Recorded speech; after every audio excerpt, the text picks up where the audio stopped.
Thank you for listening to this presentation on the Summer Flounder, Scup, and Black Sea Bass Commercial Recreational Allocation Amendments.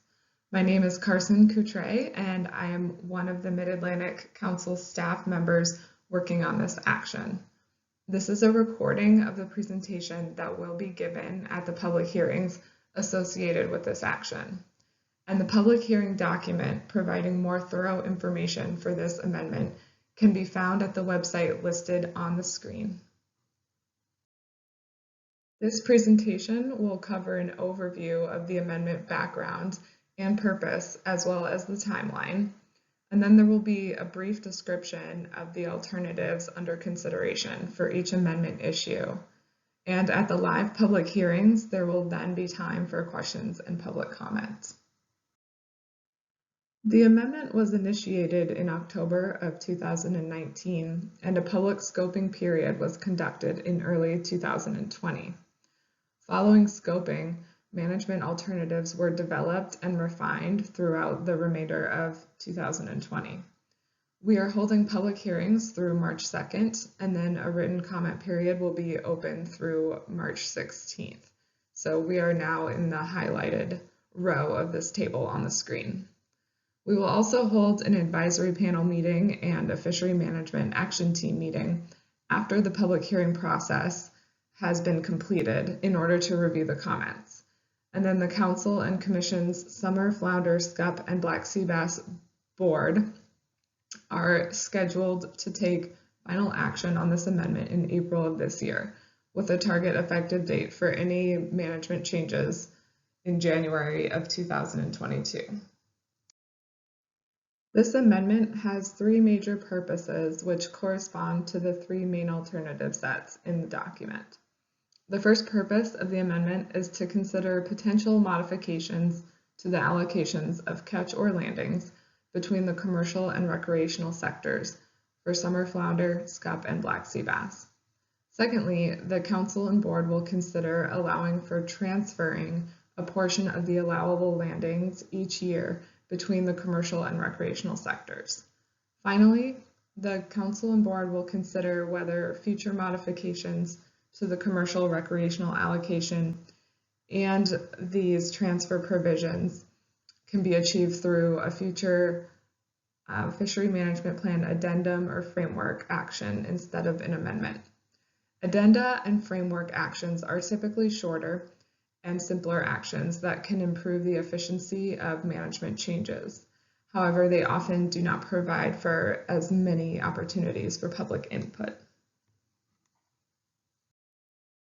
So why are allocation changes being considered?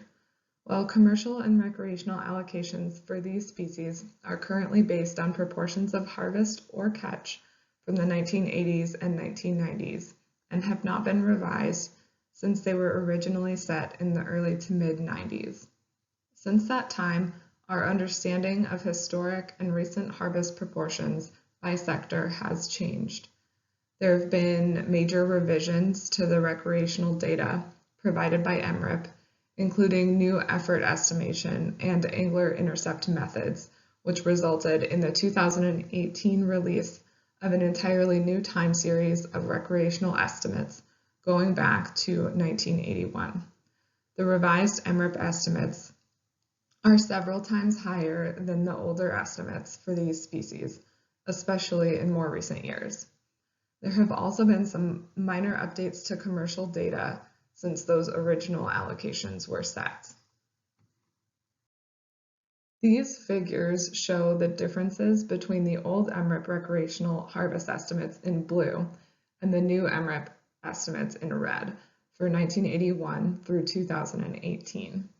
The years used to set the current commercial recreational allocations for each species are highlighted and shaded in that light red. You can see that in the more recent years, the differences tend to be more pronounced than in the earlier years. These revised MRIP estimates were incorporated into the stock assessments for summer flounder in 2018 and for scup and black sea bass in 2019. This impacted the estimated stock biomass and resulting catch limits for these species, especially for summer flounder and black sea bass. In general, because the revised MRIP data showed that more fish were caught than previously thought, the stock assessment models estimated that there were more fish available to catch, which in turn impacted the biomass estimates derived from the stock assessments. However, because the allocations in the FMP remained unchanged, the recreational harvest limits resulting from these new assessments generally did not increase to the same degree as the revised MRIP harvest estimates. For Scup, the limits actually went down due to projected declines in stock biomass. This means that there's now a disconnect between the current levels of estimated recreational harvest and the sector allocations and limits, because the current allocations are based on that older recreational data. Those allocations cannot be automatically updated with the new data. We need to go through an amendment process to consider how, if at all, to revise those allocations. This slide summarizes the magnitude of the disconnect between the revised MRIP data and recent harvest limits set based on stock assessments that incorporated the new MRIP data. For summer flounder, harvest limits increased by 49% in 2019, but the new MRIP harvest estimate for 2019 was close to the new RHL, so recreational liberalizations were not possible for 2019 through 2021. For Scup, harvest limits decreased in 2020 due to the declining stock biomass. The 2019 MRIP estimates were 54% higher than the 2020 RHL. For black sea bass, limits increased by 59% in 2020. However, even with this increase, the 2019 MRIP estimates were 48% higher than the 2020 RHL. The Council and Board maintained status quo recreational measures for 2020 and 2021 instead of potentially drastic restrictions for Scup and black sea bass that would have otherwise been required. However, this was viewed as a temporary solution while allocation is reassessed through this amendment. If the allocations are not modified, there will likely be near-term restrictions in recreational measures for Scup and black sea bass. Now I'll get into the first alternative category of modified allocation percentages, which is section 4 in the public hearing document. The alternatives for each species are shown on the next few slides and are based on the updated recreational and commercial data, with different sets of base years, including the original base years, but just with updated data, and also more recent base years. Before describing the species-specific alternatives, first I'll go over catch versus landings-based allocations. In this amendment, there are catch-based or landings-based options for all three species. Catch refers to the combination of landings and dead discards, while landings only includes the harvested fish. The difference between catch versus landings-based allocations is where in the process the allocation percentage is applied. Dead discards need to be accounted for under both allocation approaches. In a catch-based allocation, discards are split based on the specified allocation, and under a landings-based allocation, calculations of expected discards by sector vary based on annual considerations. I'll go into this a little bit more on the next slide. Landings-based allocations, which are currently in place for summer flounder and black sea bass, are a holdover from before the Council and Board were required to manage using catch limits that included discards. So when catch limits were later implemented, discards were factored in using other methods instead of changing the whole allocation to apply to catch. For Scup, the allocations have always been catch-based, as discards were more of a concern for Scup when the Scup management program was first developed.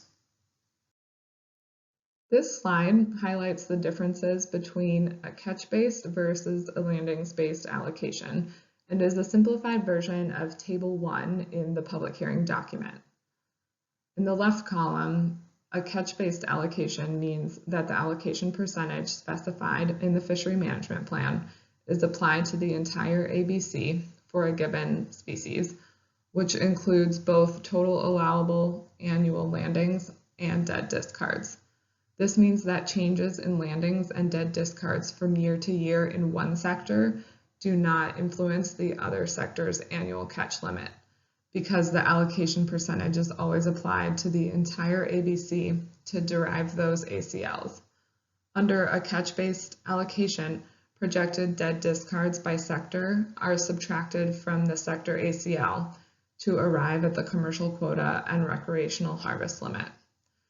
So looking at the right column, under a landings-based allocation, the allocation percentage to each sector is applied only to landings, and discards are dealt with using other methods.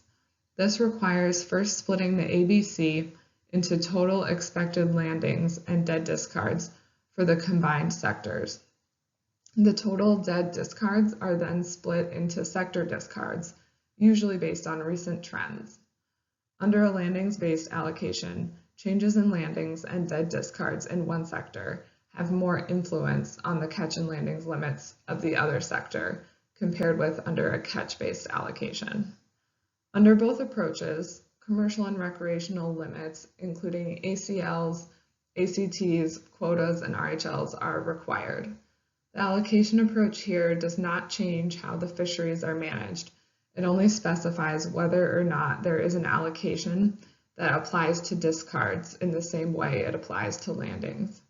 In both methods, dead discards must be projected and accounted for by sector, and separate accountability measures are still required for each sector.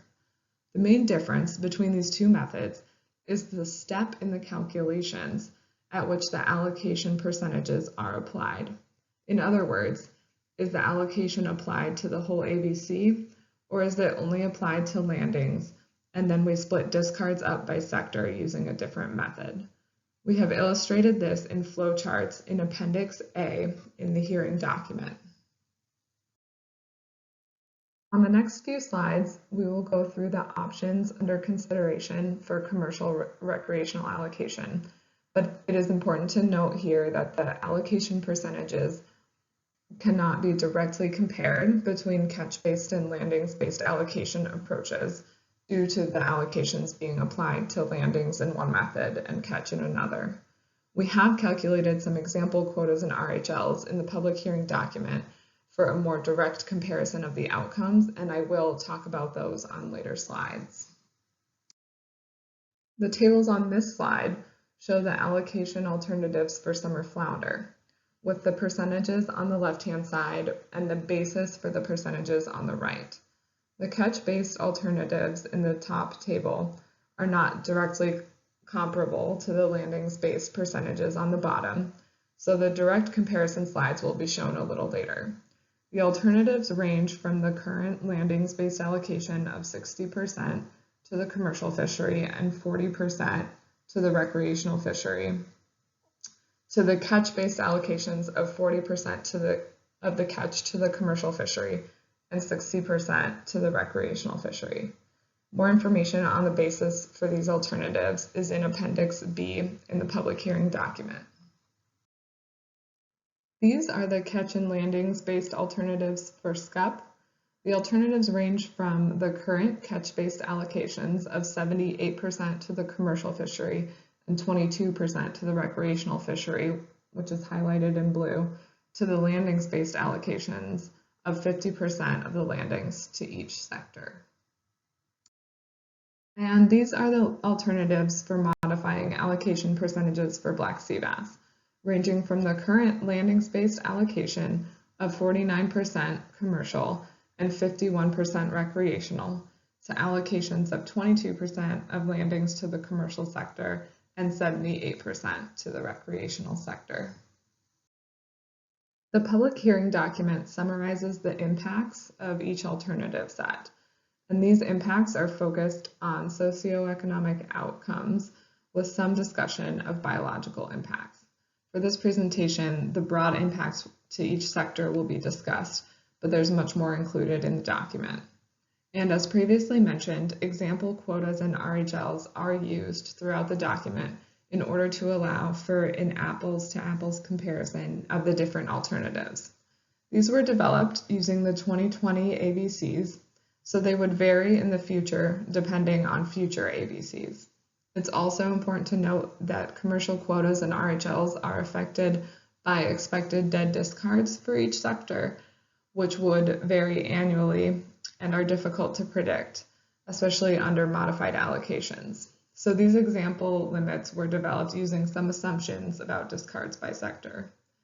These example quotas should be taken with a grain of salt, and actual future limits will vary under different ABCs and discarding patterns. But more detail on the methodology for developing the example quotas and RHLs can be found in Appendix C. These next few slides will be graphs and tables, so I encourage you to pause or rewind the recording as needed. And these figures are also in the public hearing document. So the graphs on this slide compare the example commercial quotas and RHLs to commercial and recreational landings for summer flounder from 2004 through 2019. The horizontal colored lines represent the example quotas and RHLs under each alternative, which were again based on the 2020 ABC and assumptions about discards. And then the vertical dark gray bars are annual landings. The graph on the left shows commercial landings, and the graph on the right shows recreational landings. In most years since 2004, commercial landings have been above the example commercial quotas, particularly under alternatives 1A1, 2, 3, 6, and 7. This indicates that if the overall ABC remains similar to 2020, reduced commercial landings may be required relative to recent years. For the recreational fishery, shown on the right, harvest in most years has been above the example RHLs under the alternatives. However, when considering only the most recent 3 years in the figure, the example RHLs under most alternatives are higher than recreational harvest during 2017 to 2019, meaning that recreational measures may be able to be liberalized relative to these years if ABCs remain similar to 2020 levels. This table shows the same example quotas and RHLs for summer flounder under each alternative, with percent change comparisons to the actual 2020 limits. Column 1A4 shows the no action status quo alternative with the actual 2020 commercial quota and RHL.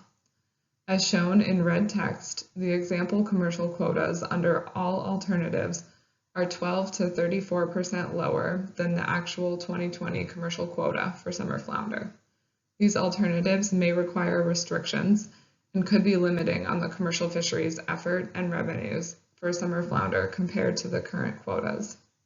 For the recreational fishery, shaded in green, all allocation alternatives besides status quo project RHLs that are 8 to 45% higher than the 2020 RHL, meaning increases to the RHL are likely under reallocation alternatives if the ABC were to stay at levels similar to 2020. This could allow liberalizations to the recreational measures depending on annual considerations related to recent harvest, discards, and other trends. Because summer flounder harvest has recently been near the 2020 RHL, it is likely that reallocation options would present opportunities for liberalizations of recreational measures in the near term. These are the same figures for Scup. The horizontal lines represent the example quotas and RHLs for each alternative based on the 2020 ABC. The vertical gray bars are recent landings, and then the graph on the left is commercial landings, and the graph on the right shows recreational landings. And alternatives 1B2 through 1B7 include lower commercial allocations than the no action status quo alternative, which is shown by the red horizontal line. The commercial sector has not fully used its quota since 2007, so a decrease in allocation may not necessarily lead to a decrease in commercial landings compared to recent levels. Commercial landings from 2004 through 2010 and 2018 through 2019 fall below the example quotas for all alternatives. However, alternatives 1B2 through 1B7 may limit the potential for market expansion and future increases in landings and ex-vessel revenue compared to the no-action status quo alternative. For the recreational fishery, shown on the right, the no-action status quo alternative, which is the red horizontal line, would result in restrictions to the bag limit, minimum size, and/or season to prevent exceeding the RHL. This is because the revised MRIP harvest estimates for recent years are notably higher than the RHLs that result from the current allocation. Alternative 1B7, shown in yellow, results in the highest example RHL and is the only alternative that projects an example RHL that is higher than the 2004 through 2019 recreational harvest. Therefore, alternative 1B7 would provide the most benefit to the recreational sector. Alternatives 1B3 through 1B6 have the potential to allow for harvest at similar levels to recent years. These are the example quotas and RHLs under each Scup alternative. The status quo alternative is 1B1 and shows the actual implemented commercial quota and RHL for 2020. For the commercial sector, shaded in blue, the example commercial quotas under all other alternatives are 24 to 33% lower than the status quo 2020 quota, as indicated with the red text. For the recreational fishery, shaded in green, all allocation alternatives project RHLs that are 70 to 120% higher than the 2020 RHL, as shown in green text. However, as mentioned on the previous slide, many of these alternatives could still require restrictions in the recreational fishery despite the increased RHL. Alternative 1B7 would provide the most benefit to the recreational sector, as mentioned on the previous slide, and is the alternative least likely to require restrictions to recreational measures relative to recent years. This is the same set of figures for black sea bass. Alternative 1C4 is the no-action status quo alternative, shown with the dashed red line. Commercial landings were below the example quotas under the no-action alternative and 1C5 during this time series, largely because the fishery was constrained by much lower quotas during those years. As a reminder, these quotas and RHLs were calculated based on the 2020 ABC. The other alternatives result in example quotas that are lower than commercial landings in 2 to 6 of the years in this time series. The highest commercial landings during this time period occurred during 2017 to 2019. Therefore, if future ABCs are similar to the 2020 ABC, commercial landings may need to be restricted compared to recent years under all alternatives except 1C4 and 1C5. In the graph on the right with recreational landings, the example RHLs under all alternatives are lower than recreational harvest in at least 3 of the 16 years from 2004 to 2019. When considering only 2018 and 2019, only alternatives 1C4 and 1C5, shown in the dashed green and dashed orange, result in example RHLs that are lower than harvest in those years. Therefore, if future ABCs are similar to the 2020 ABC, recreational harvest may not need to be notably restricted compared to recent years under all but those 2 alternatives. These comparisons suggest that the black sea bass alternatives may not allow for notable liberalizations in recreational management measures in the near term. These are the same example quotas and RHLs under each black sea bass alternative. The status quo alternative is 1C4 and shows the actual implemented commercial quota and RHL for 2020. For the commercial sector shaded in blue, the example quotas are 10 to 53% lower than the status quo 2020 commercial quota, as shown in red text. This means that all but the no action alternative for black sea bass are likely to require lower commercial landings. For the recreational fishery, shaded in green, the example RHLs are 6 to 60% higher than the 2020 RHL. However, as illustrated on the previous slide, under current conditions, not all of these alternatives would allow for liberalized recreational measures in the near term, despite increased RHLs.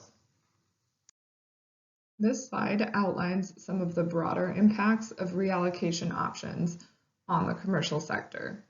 More detailed and species-specific impacts are included in the public hearing document. Aside from the status quo alternative for each species, the rest of the alternatives would result in reduced allocation to the commercial sector. This would result in lower commercial quotas than the current allocations under similar ABCs. This, in turn, would result in lower potential commercial landings for summer flounder and black sea bass, and therefore likely losses in revenue, though these losses may not be directly proportional to the reduction in allocation. The price-volume relationship varies across species. For Scup, a lower quota may not result in lower landings depending on the scale of the decrease and other factors such as stock biomass and market demand. These expected impacts would not be felt equally across all commercial participants. For example, industry participants in states that fully utilize their quota are more likely to experience that loss in revenue, restrictive trip limits, or seasonal closures to account for reduced quotas. This is an overview of the impacts to the recreational sector, and more detail and species-specific information is included in the public hearing document. All other alternatives besides status quo for all three species would result in an increased recreational allocation. This would result in higher RHLs than the current allocations under similar ABCs. However, depending on the alternative and the species, this may or may not mean that the recreational measures can be liberalized. In some cases, the recreational restrictions would still be needed if the allocation increase is not enough to account for recent increases in the MRIP harvest estimates. This is most likely to be the case for Scup and black sea bass in the near term. Generally, the impacts of liberalizing recreational management measures means more fish for recreational anglers to take home, more opportunities, and more demand. This can lead to increased revenues in the for-hire industry and recreational support businesses, such as bait and tackle shops. Some impacts of restricting recreational measures include reduced angler satisfaction, less fish retained. There could be less opportunity for all anglers to retain these species and decreased revenues for hire and support businesses. The next alternative category relates to phasing in any allocation changes described on the previous slides over a set number of years. A phase-in approach would divide the percent change evenly over the selected number of years. In addition to a no phase-in option, these alternatives include phase-ins over 2, 3, or 5 years. A different phase-in approach could be selected for each species. And generally, the impacts of these phase-in alternatives will depend on the allocation changes for each species and the number of years of phase-in. This table shows the expected percent shift in allocation each year under each combination of phase-in alternative and allocation alternative for summer flounder. These are based on the shift needed from the current landings-based allocation. If the allocation were to change to catch-based, the shift is relative to the current split of the commercial and recreational ACL in 2021. The biggest changes per year are highlighted in blue, and the smallest changes per year are highlighted in yellow. As expected, the largest shift per year is seen under the largest allocation change alternative, with the shortest phase-in timeframe alternative. The total percent shift needed column shows the shift that would happen in a single year if no phase-in is selected. This is the same table for Scup, with the largest percent shift per year shaded in blue and the smallest shift per year shaded in yellow. And this is the same table for black sea bass, showing the phase-in impacts. The next alternative set considers allowing transfer of quota between sectors in either direction during the specifications process. The first subset of alternatives in this section is either to take no action, under which transfers between sectors are not allowed, or to allow for optional transfers through the annual specifications setting or review. The transfer would be specified as a % of the total ABC in the form of a landings limit transfer. Transfers would not occur if the stock is overfished or overfishing is occurring. There are also a few options for a cap on the total amount of annual transfer. These options are for no cap or for a cap of 5, 10, or 15% of the ABC. This table summarizes the expected annual process that would be used for transfers. Due to the timing of when we set measures, staff and the monitoring committee would need to evaluate the need for a transfer for the upcoming year in July of the current year. They would evaluate this based on data through the previous year or older data and the expected quota in RHL for the next year. This means they would evaluate the need for a transfer based on landings data from 2 years prior to when the transfer would be implemented. The Council and Board would recommend any transfer amounts in August. In November and December, we would develop recreational bag size and season limits for the following year based on the post-transfer RHL, though that RHL would likely not yet be fully implemented as the federal implementation process takes several months. We would expect the post-transfer RHL and commercial quota to be published in December. There are many challenges associated with accurately predicting the need for a transfer. There's not a clear methodology to quantitatively determine the need for a transfer in a given year with a high degree of confidence. This slide summarizes the pros and cons of annual quota transfers that are discussed in the public hearing document. The benefits of transfers include added flexibility to address annual sector and fishery needs. Transfers could be used to prevent overages in one sector. In addition, the transfers would be optional and could be used as a tool in the toolbox to be applied only when needed. There are some disadvantages to this proposal, including that we are unable to accurately project current year's harvest, so we would need to rely on older data, as mentioned on a previous slide, creating that disconnect in timing of data used for evaluation and the year of actual transfer implementation. In addition, it's difficult to evaluate the need for transfer for these fisheries, which tend to be highly or fully utilized, and it's more difficult if allocations are revised. Transfers may complicate the specifications process, and if the transfer amounts fluctuate a lot from year to year, it could cause larger annual increases or decreases in sector-specific limits. Finally, for these fisheries, there tends to be the desire to liberalize recreational measures when there is a predicted underage in the recreational fishery.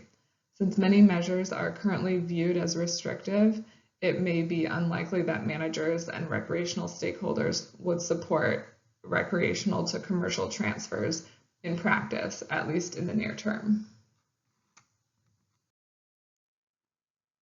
For the impacts of transfer cap alternatives, in general, a higher cap would result in more flexibility to address management needs, but potentially a more complex decision-making process due to a higher range of transfer amounts to be considered, as well as potentially more fluctuation in sector limits from year to year.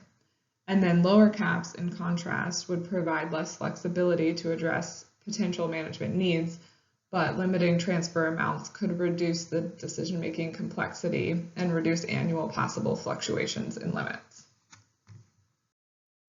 The last alternative category relates to the ability to change measures considered in this amendment through a future framework or addendum as opposed to an amendment. This is a fairly simple alternative set that includes no action or making the issues considered in this amendment frameworkable, including commercial recreational allocation and sector transfers. Allowing this could help in scenarios where small tweaks may be needed due to new information. The impacts of this alternative set are primarily procedural or administrative. Frameworks and addenda are typically more efficient than amendments in terms of time and resources, but the trade-off is that they usually don't allow for as many comment opportunities. Adopting these provisions would not require the use of a framework or addendum, and the Council and Board could still decide that an amendment is more appropriate for a specific change in the future. But this could serve as a tool in the toolbox for simpler changes. As I've mentioned throughout the presentation, there are 4 appendices in the public hearing document where you can find more details on several topics. Appendix A includes a more detailed description of catch versus landings-based allocations, with step-by-step descriptions and flowcharts under each approach. Appendix B includes more information on the basis for the allocation alternatives. Appendix C includes the example commercial quotas and RHLs developed using the 2020 ABCs and also describes the methodology used to develop them. And then Appendix D provides a list of common acronyms and abbreviations used in the document. We are currently accepting public comments on the alternatives in this amendment. You have multiple options for how to submit those comments. You can submit them today by going online to the Mid-Atlantic Council's website using the address listed on this screen. We also have scheduled public hearings via webinar where you can provide oral or written comments.